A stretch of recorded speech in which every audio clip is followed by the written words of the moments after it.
তোকে জন্ম দিয়েছি আমি, লালন পালন করে বড় করেছি আমি। কই কখনো তো আমাকে একটা সোনার আংটিও কিনে দেসনি। কই তুই পারতি না আমার জন্য একটা হার কিনতে? আচ্ছা আমার কথা না হয় বাদই দিলাম, তোর যে একটা ছোট বোন আছে, ওকে বিয়ে দেওয়ার সময় তো একটা সোনার গয়নাও দিতে পারিসনি। আজকে যদি তোর বাবা বেঁচে থাকতো তাহলে কত কিছু করে দিত। লাগবে না, পর তুই আর তোর বই পর। তোকে জন্ম দিয়েছি আমি, লালন পালন করে বড় করেছি আমি। ওই আমাকে তো কোনোদিন একটা স্বর্ণের কিছু কিনে দেসনি।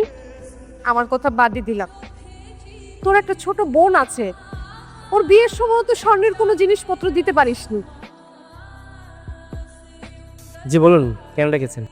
আমার একটা ফাইল আছে, এই ফাইলটাতে আপনার একটা সাইন লাগেছে।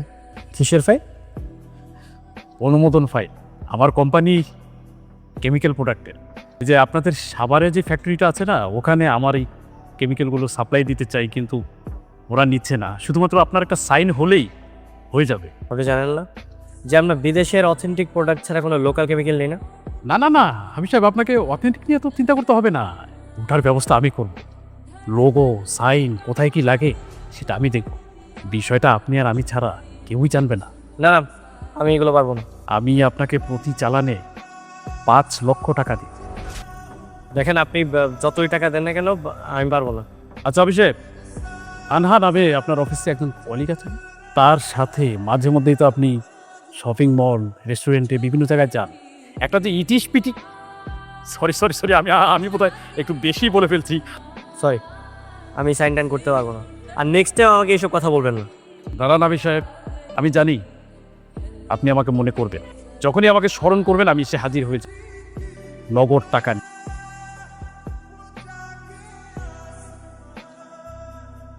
ম্যাডাম, হাফিজ সাহেব তো মোতালেব সাহেবের ফাইল অনুমতি দিচ্ছে। হোয়াট? জি ম্যাডাম, মোতালেব সাহেব এখনো হাফিজ সাহেবের টেবিলে বসা, টাকা দিচ্ছে। আপনি আমার সাথে চলেন। অভিষেক, এখানে 5 লক্ষ টাকা আছে, এই যে আপনার ফাইল। কি ব্যাপার, আপনি এখানে কেন? মানে হাফিজ সাহেব আমার কত ভাই, ওই পারিবারিক বিষয়ে একটু কথা বলতে আসছি আমরা। হ্যাঁ, উনি আপনার কি হয় না হয় সেটা আমি খুব ভালো করেই জানি। একই আপনার সামনে কিসের ফাইল? আমি এখন দেখবো এই ফাইলে কি আছে, দেখি। আরে আরে আরে আরে, বাহ, আপনি ওনার কাছ থেকে সামান্য কিছু টাকা নিয়ে ভুয়া কেমিক্যালের পারমিশন দিয়ে দিয়েছেন। ম্যাডাম, এই যে দেখেন, এই যে টাকা খেয়েছি দেখো, এই যে, আর এই যে টাকা। ছি ছি ছি ছি। ইয়ামিন, জি ম্যাম। স্যারকে রাখো। ম্যাডাম, তানহা ম্যাডাম, তুমি একটু বোঝার চেষ্টা করো। আমরা ওনার প্রোডাক্টটা মানে কেমিক্যালটা একবার ইউজ করে দেখি, ভালো তো হতে পারে, তাই না? সেই সিদ্ধান্ত নেওয়ার আপনি কি? ওনার থেকে সামান্য টাকা নিয়ে আপনি আমার পারমিশন কেন দিয়েছেন? তানহা কি হচ্ছে এখানে? স্যার, আমাদের হাফিজ সাহেব ওনার কাছ থেকে ঘুষ নিয়ে আমাদের সাভারে যে ফ্যাক্টরিটা আছে সেখানে 2 নাম্বার কেমিক্যালের পারমিশন দিয়েছে। হোয়াট? সরি স্যার, আমার ভুল হয়ে গেছে স্যার। আরে কিসের ভুল? এটা অপরাধ। ভুয়া কেমিক্যাল ইউজ করে আমার ফ্যাক্টরির লক্ষ লক্ষ টাকা ক্ষতি হতে পারত। ইয়ামিন। জি sir. Call the police. Sir বলছিলাম কি, পুলিশ কেন? আমরা পুলিশ না ডাকি, কারণ পুলিশ আসলে তো আমাদের অফিসে অনেক সিনক্রেট হবে আর মান সম্মানও কিন্তু আপনার যাবে। সো স্যার, আপনি কিন্তু চাইলেও কি অন্য যে কোনো শাস্তি দিতে পারেন। ওকে মিস তানহা, হাফিজে তো বলছেন আপনার কথাই থাকবে। হাফিজ সাহেব, এই মুহূর্ত থেকে আমার অফিসে আপনার কোনো চাকরি নাই। চাপ কেন? হাফিজ, কি হয়েছে? তোকে এমন দেখাচ্ছে কেন? আমার চাকরিটা নেই। চাকরি নেই? কি বলছিস? কেন?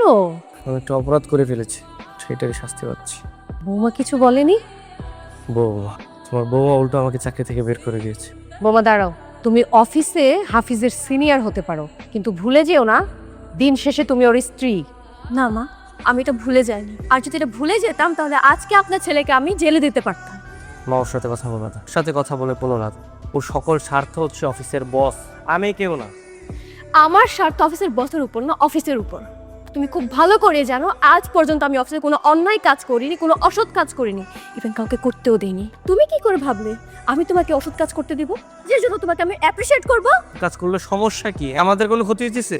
হইলে তো অফিসের হবে, তোমার ব্যক্তির কোনো ক্ষতি হচ্ছে? তুমি কি মনে করেছো আমি বুঝি না? হ্যাঁ, আরে অফিসের বসের সাথে কি চলতেছে আমি কি বুঝি না?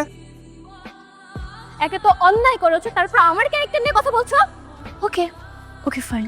এই হাজবেন্ড অন্যায় করার পরও গলাবাজি করতে পারে, স্ত্রী কেমন সেটা জানা সত্ত্বেও তার ক্যারেক্টার নিয়ে কথা বলতে পারে।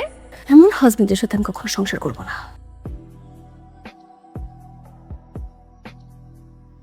মিস তানহা, কদিন যাবত দেখছি আপনার মনটা বেশ খারাপ। Anything wrong? খুই না তো স্যার, আমি একদম ঠিক আছি। বলছি কি স্যার, আমার লেট হয়ে যাচ্ছে, তাহলে আজকে উঠি। আমি আসলে একটা বিশেষ কথা বলার জন্য আপনাকে এখানে ডেকেছি। যদি নির্ভয় দিতেন কথাটা বলতে চাই। শিওর, বলুন। Miss Tanha, will you marry me? Sorry sir, sorry কেন? সরি, বিয়েটা করতে পারবো না। আমি রাজি স্যার, আমি এক পায়ে রাজি। আমি আপনার বউ হবো, আপনার সাথে বিয়ে হবে, এটা ভাবা যায়? আচ্ছা, তুমি কি ওনাকে মন থেকে বিয়ে করতে যাচ্ছ? হ্যাঁ, মন থেকে, হৃদয় থেকে আর ভালো লাগা থেকে বিয়ে করতে চাই। কংগ্রাচুলেশনস।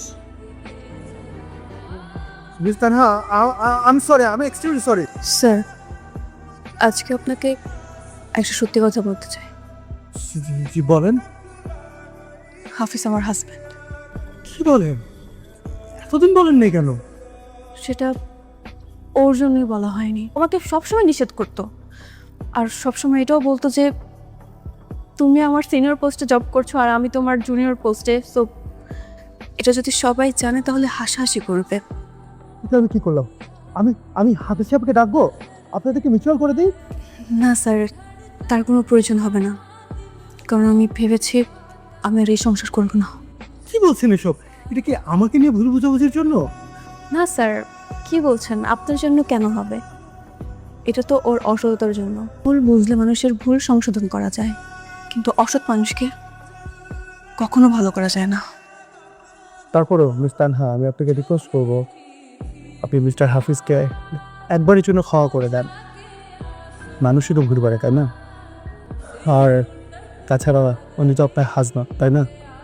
প্লিজ রিকোয়েস্ট থাকবে, আপনি একটু ক্ষমা করে দেন। হাফিজ দেখ, কাকি নিয়ে এসেছি। কেন এসেছো?